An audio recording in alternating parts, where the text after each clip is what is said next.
જૂનાગઢ જિલ્લાના વંથલી તાલુકાના બાલોટ ગામ સહિત આસપાસના ગામોમાં ઉબેણ અને ઓઝત નદીમાં કેમિકલયુક્ત પાણી છોડવામાં આવતા લોકોમાં રોષ જોવા મળી રહ્યો છે। નદીમાં કેમિકલયુક્ત પાણી છોડવામાં આવતા ખેતી, પશુપાલન તેમજ સ્વાસ્થ્ય માટે જોખમ થવાનો ભય ગ્રામજનોને સતાવી રહ્યો છે।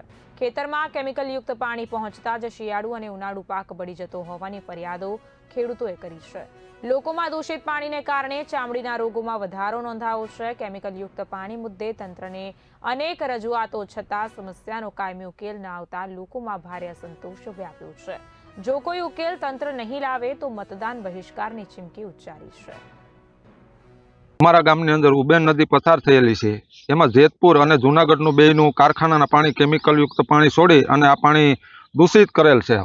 આખું પાણી જ લાલ થઈ ગયેલું છે।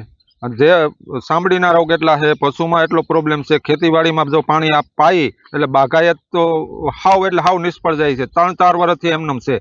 કોણે હજી ફૂટી અને આમ પાણી પાહે એટલે બધું એટલું ખરી। અમારા ગામમાં આ લાલ પાણીનો પ્રશ્ન એટલો જટિલ બન્યો છે ને કે ન પૂછો વાત।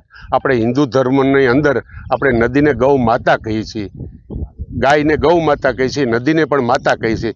છતાં પણ આજે આ નદીની પોઝિશન તમે જુઓ, 100% ઝેર, 100% ઝેર એટલે 100% ઝેર છે। એમ કોઈ આવીને આ અમે એનો નમૂનો લીધો, આ તમે લેબોરેટરી મૂકજો એટલે તમને ખબર પડશે કે ભાઈ આ પ્રશ્ન કેવડો છે। છતાં પણ કહેવાતા આજના રાજકારણીઓ, આજના હોદ્દેદારો બસ એની મસ્તીમાં મશગુલ છે।